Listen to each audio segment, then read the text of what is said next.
नमस्कार स्टूडेंट्स, मैं doctor Sudesh Chaudhary physical chemistry YouTube channel में आप सभी का स्वागत करती हूँ। हम लोग बीएससी सेकेंड ईयर की फिजिकल केमिस्ट्री पढ़ रहे थे। इस फिजिकल केमिस्ट्री में मैं आप लोगों को इलेक्ट्रोकेमिस्ट्री स्टडी करा रही थी। हम लोग 2 यूनिट कंप्लीट कर चुके हैं। आज हम तीसरी यूनिट जो इलेक्ट्रोकेमिस्ट्री स्टार्ट कर रखी थी वो पढ़ा रही हूँ मैं आप लोगों को। इस तीसरी यूनिट में मैंने आपको लास्ट वीडियो लेक्चर में जो पढ़ाया था वो कंडक्टेंस पढ़ा रही थी। जो लास्ट टॉपिक आपका चल रहा था वो था कंडक्टेंस।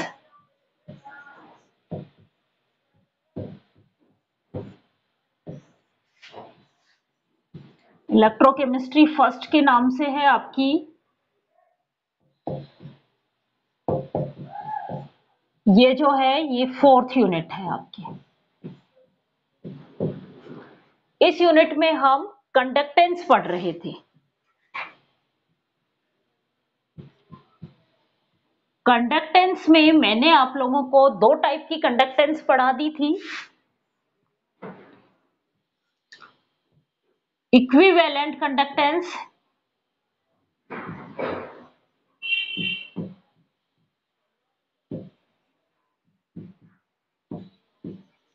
और मोलर कंडक्टेंस। ये हम लास्ट वीडियो लेक्चर में कंप्लीट कर चुके थे।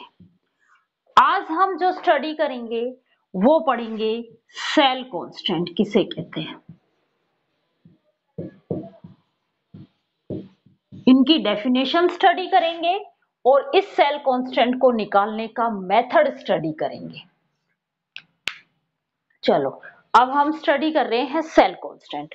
सेल कांस्टेंट को पढ़ने से पहले आप लोगों को मैंने एक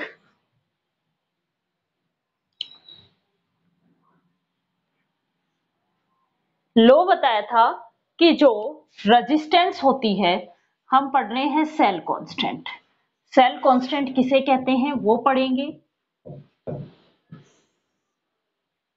उसके बाद हम इस सेल कांस्टेंट को निकालने का मेथड स्टडी करेंगे।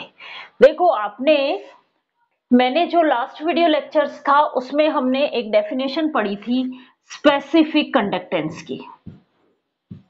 स्पेसिफिक कंडक्टेंस जिसको हमने कंडक्टिविटी कहा था। कंडक्टिविटी क्या था? उन दोनों इलेक्ट्रोड्स के बीच की डिस्टेंस तो कितनी होनी चाहिए? 1 सेंटीमीटर। और इन इलेक्ट्रोड का क्रॉस सेक्शन एरिया जो है वो 1 सेंटीमीटर स्क्वायर होना चाहिए। इस सेल में जो इलेक्ट्रोलाइट फिल किया जाता है उस इलेक्ट्रोलाइट की जो कंडक्टेंस होती है वही कंडक्टेंस क्या कहलाती है? इसकी कंडक्टिविटी कहलाती है। ये हमने और इसको हमने कप्पा से डिनोट किया था।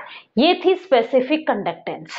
अब स्पेसिफिक कंडक्टेंस को निकालने के लिए हमें ये पता होना चाहिए कि इनके बीच का डिस्टेंस कितनी है और इनके क्रॉस सेक्शन एरिया कितना है। हर एक सेल का ये अलग अलग होता है। हर एक सेल का अलग अलग होता है। इसलिए हमें इसमें भरे हुए इलेक्ट्रोलाइट की कंडक्टेंस को निकालने के लिए, क्योंकि ये जो कंडक्टेंस है ये इस कापा पे स्पेसिफिक कंडक्टेंस के साथ वेरी होती है। और स्पेसिफिक कंडक्टेंस की वैल्यू क्या होती है कि इसके बीच की डिस्टेंस 1 सेंटीमीटर होनी चाहिए और इनके cross section area 1 centimetre square होना चाहिए। तो ये जो है ये हर एक सेल का अपना इंडिविजुअल होता है। उसको वैल्यू को हम फाइंड आउट करते हैं। देखो मैंने आपको एक रूल बताया था। रूल क्या था?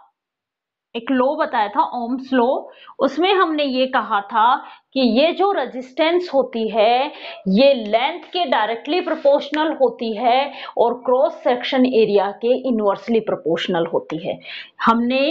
मैंने आपको ये बताया था कि रेजिस्टेंस जो होती है वो डायरेक्टली प्रोपोर्शनल होती है लेंथ के और इनवर्सली प्रोपोर्शनल होती है क्रॉस सेक्शन एरिया के। इस प्रोपोर्शनल साइन को हटाया था और कोई कांस्टेंट काम में लिया था जिसको हमने रो कहा था। रो जो है वो स्पेसिफिक रेजिस्टेंस है,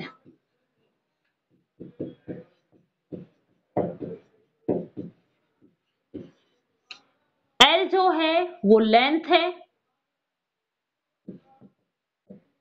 और ए जो है वो क्रॉस सेक्शन एरिया है। ये बात चल रही है वायर के अंदर। हम जो स्टडी कर रहे हैं, मीन्स ये जो बात चल रही है ये मेटालिक कंडक्टर्स की बात हो रही है। हम जो स्टडी कर रहे हैं वो इलेक्ट्रोलाइटिक कंडक्टर्स की में स्टडी कर रहे हैं। इसलिए इलेक्ट्रोलाइटिक कंडक्टर्स में हम रेजिस्टेंस की जगह क्या क्या काम में लेते हैं, कंडक्टिविटी काम में लेते हैं। तो मैं इस इक्वेशंस का जब रेसिप्रोकल करती हूं तो 1/r ये वैल्यू आती है 1/ρ A/L। इस पूरी इक्वेशंस का मैंने रेसिप्रोकल कर दिया। ये जो इक्वेशन थी इस पूरी इक्वेशंस का रेसिप्रोकल किया। रेसिप्रोकल करने पे 1/r ये इक्वल टू 1/ρ, ये रिवर्स हो जाएगी तो A ऊपर चला जाएगा, L नीचे आ जाएगा। ये इक्वेशन बनती है। हमें पता है, हमने अभी डेफिनेशंस पढ़ी थी कि रेजिस्टेंस का रेसिप्रोकल जो है वो कंडक्टेंस कहलाती है।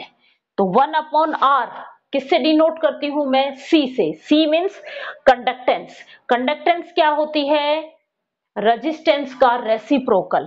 तो 1/r को मैंने C से डिनोट किया। Specific conductance 1/ρ, specific resistance specific resistance 1/ρ, ये क्या कहलाएगी, रो का रेसिप्रोकल। स्पेसिफिक कंडक्टेंस मीन्स 1/ρ किससे डिनोट करूंगी मैं, स्पेसिफिक कंडक्टेंस कापा, और ये हो गया A/L। A/L को मैं वहां भेज दूं क्योंकि मुझे किसकी वैल्यू निकालनी है, इस स्पेसिफिक कंडक्टेंस की वैल्यू कैलकुलेट करनी है। स्पेसिफिक कंडक्टेंस की वैल्यू कैलकुलेट करने के लिए मैं क्या करूंगी, इस A/L की वैल्यू को मैं यहां पे भेज देती हूं।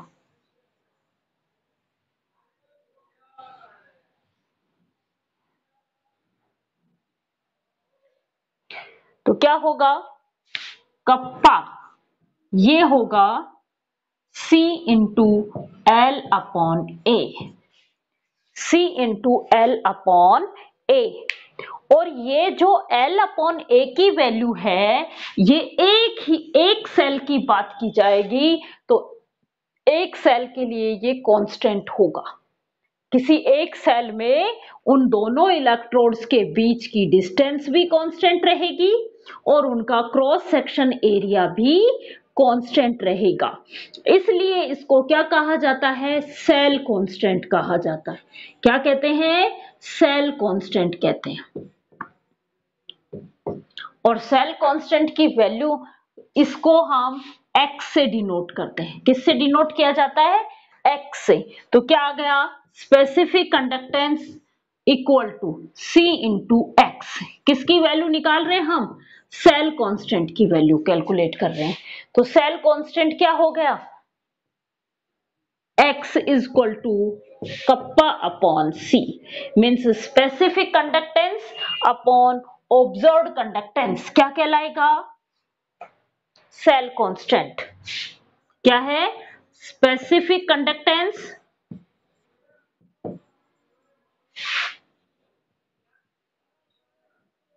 Upon observed conductance.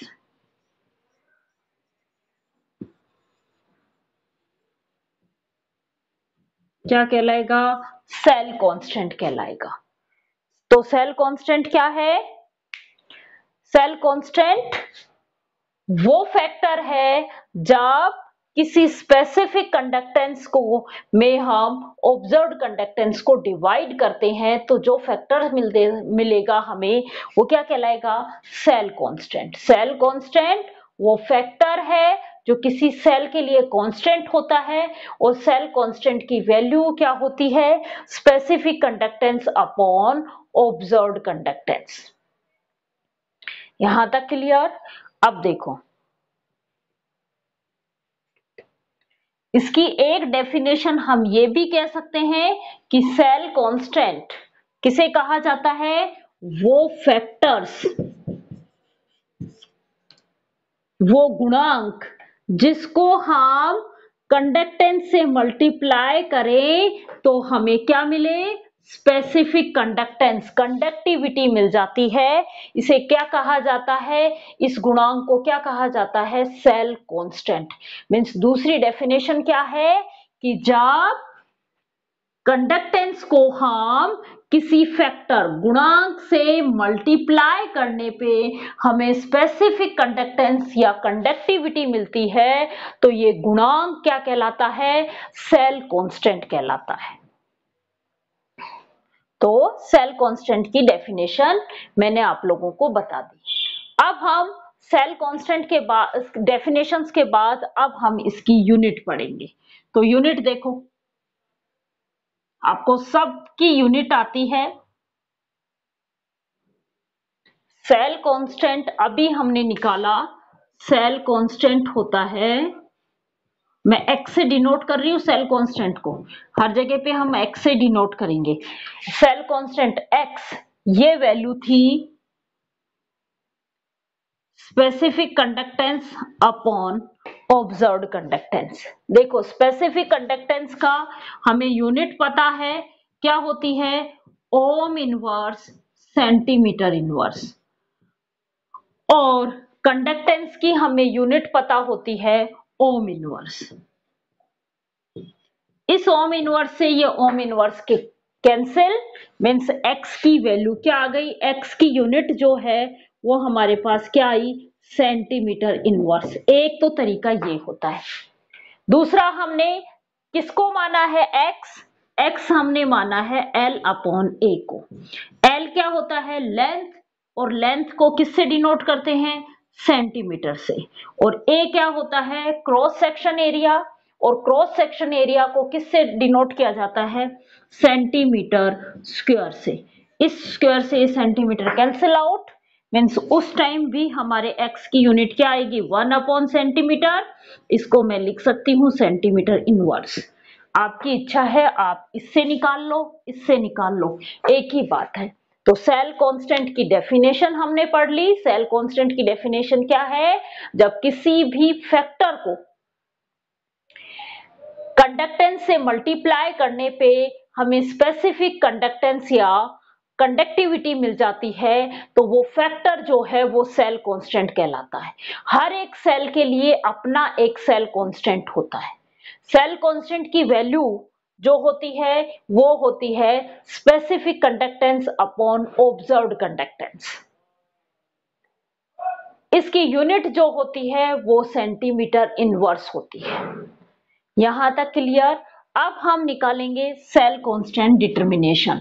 ये प्रैक्टिकल भी करते हो आप लोग, जब बीएससी थर्ड ईयर के प्रैक्टिकल्स परफॉर्म करोगे उस टाइम आपके चैप्टर तो ये सेकंड ईयर में दिया हुआ है लेकिन प्रैक्टिकल्स में ये थर्ड ईयर में पूछा जाता है। पूरे प्रैक्टिकल्स हैं, इलेक्ट्रो के ही प्रैक्टिकल्स हैं आपके फिजिकल में बीएससी थर्ड ईयर के अंदर। तो इसका आप प्रैक्टिकल भी करते हो। आप क्या करते हो, सेल कांस्टेंट निकालते हो। कैसे निकालते हो देखो। तो अब हम पढ़ रहे हैं डिटर्मिनेशन ऑफ सेल कांस्टेंट, क्योंकि जब तक हमें उसका सेल कांस्टेंट नहीं पता होगा जब तक हम उसकी ऑब्जर्व्ड कंडक्टेंस उसकी स्पेसिफिक कंडक्टेंस कैलकुलेट नहीं कर पाएंगे। ठीक है, क्या करते हैं, हमारे पास में केसीएल सॉल्यूशंस होता है। क्या होता है, केसीएल सॉल्यूशंस। हमें पता होता है कि कंडक्टेंस जो होती है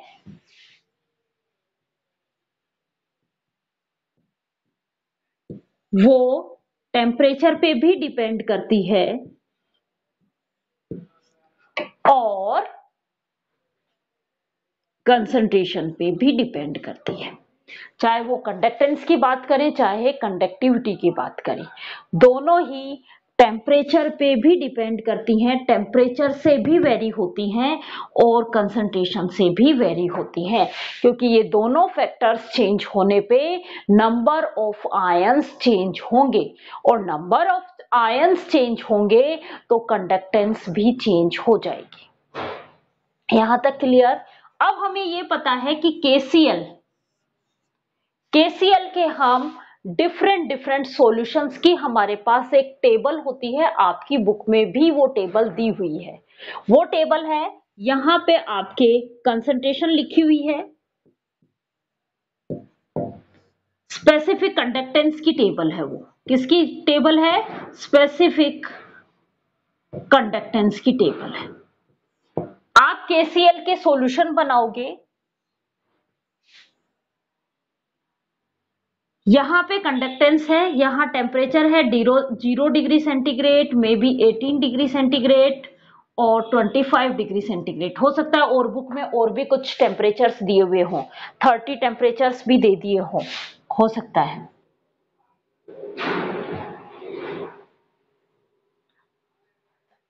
(25 डिग्री सेंटीग्रेड और हो सकता है 30 डिग्री सेंटीग्रेड टेम्परेचर भी उस बुक में दे दिया हो।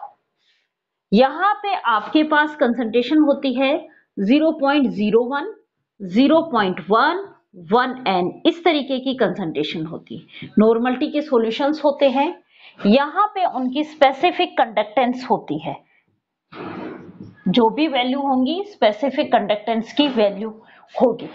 मीन्स हमें केसीएल का यदि मैंने n/10 का सॉल्यूशन बनाया, किसका बनाया? n/10 का सॉल्यूशन बनाया, तो इस सॉल्यूशन की मुझे स्पेसिफिक कंडक्टेंस पता है, ये रही, ये सॉल्यूशन है। और मान लो उस टाइम मेरा टेम्परेचर 25 डिग्री सेंटीग्रेड टेम्परेचर है, तो इसकी मेरे पास में क्या आ गई? स्पेसिफिक कंडक्टेंस आ गई। मीन्स मुझे केसीएल की स्पेसिफिक कंडक्टेंस पता है। कहां से निकाली ये स्पेसिफिक कंडक्टेंस? एक टेबल दी हुई है, उस टेबल का यूज करके स्पेसिफिक कंडक्टेंस मुझे पता है। और ऑब्जर्व्ड कंडक्टेंस मैं उस सेल का यूज करूंगी जिस सेल का मुझे सेल कांस्टेंट निकालना है, उस सेल के इलेक्ट्रोड को उस n/10 के सॉल्यूशंस में डिप करूंगी, तो जो उस सॉल्यूशन की कंडक्टेंस है वो कौन सी है? Observed conductance. मींस मेरे पास कप्पा की वैल्यू तो इस टेबल से मिली और सी की वैल्यू मैंने ऑब्जर्व्ड की सेल के द्वारा। किसके द्वारा ऑब्जर्व्ड की? सेल के द्वारा ऑब्जर्व्ड की, जिस सेल का मुझे सेल कांस्टेंट निकालना है। यहां तक क्लियर। उसके बाद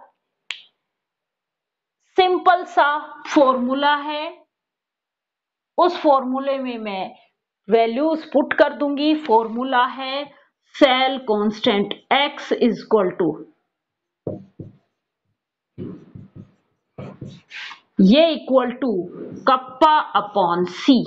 कप्पा मुझे मिल गया टेबल से और सी मैंने ऑब्जर्व कर लिया। इस वैल्यू का यूज करते हुए हम इस सेल कांस्टेंट की वैल्यू फाइंड आउट कर लेंगे।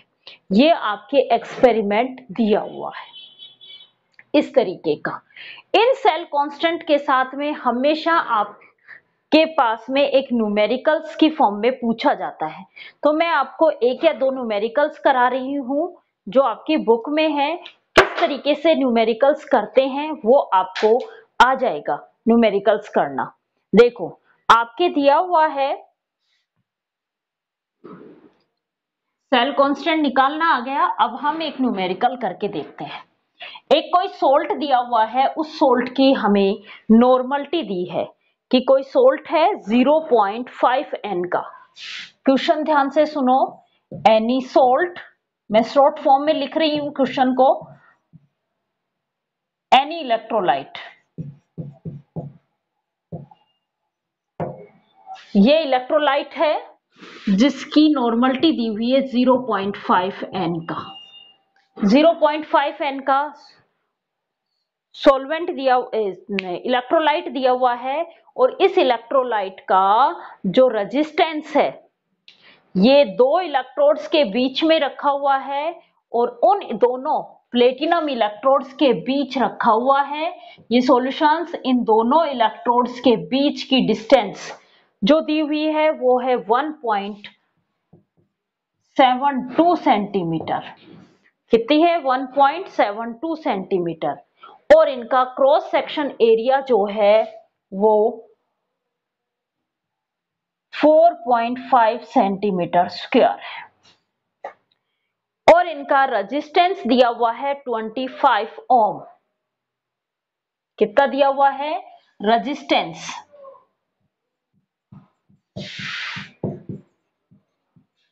25 ओम। इसका हमें इक्विवेलेंट कंडक्टेंस निकालनी है। क्या कैलकुलेट करना है? सबसे पहले कैलकुलेट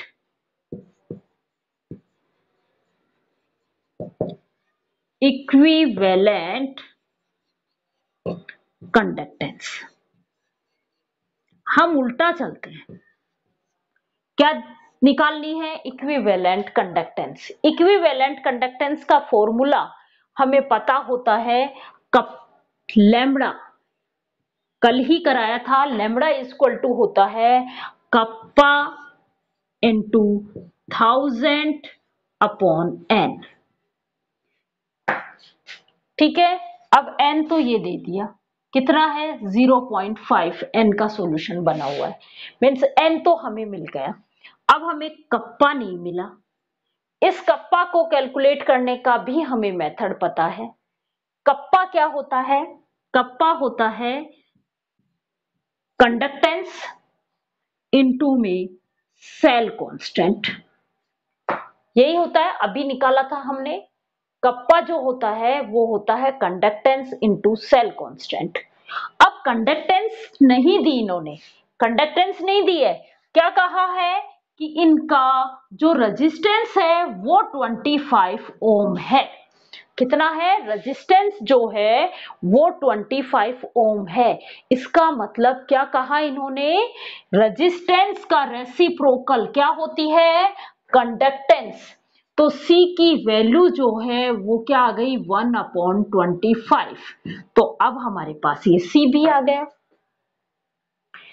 X की जो वैल्यू होती है सेल कांस्टेंट, अभी हमने कहा था सेल कांस्टेंट जो होता है वो होता है लेंथ अपॉन एरिया।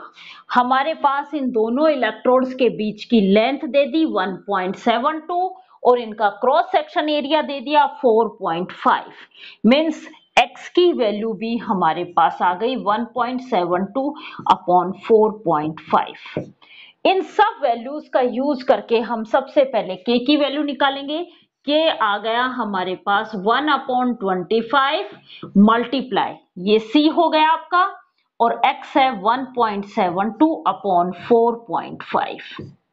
ये k की वैल्यू आ गई और हमारे पास लैम्बडा की वैल्यू कैलकुलेट करनी है। तो लैम्बडा आ गया हमारे पास, k की वैल्यू मैं पुट करूं 1/25 मल्टीप्लाई बाय 1.72 अपॉन 4.5 इनटू में, ये k की वैल्यू आ गई, इनटू में 1000 अपॉन n। n क्या है? 0.5। इन सब को सोल्व करके हमारे पास किसकी वैल्यू आ जाएगी? लैम्बडा की वैल्यू आ जाएगी। इस तरीके के क्वेश्चंस आपसे डायरेक्ट पूछ लिए जाते हैं। यदि वो सेल कांस्टेंट पूछेगा तो डेफिनेट है कि वो एक न्यूमेरिकल भी जरूर पूछेगा।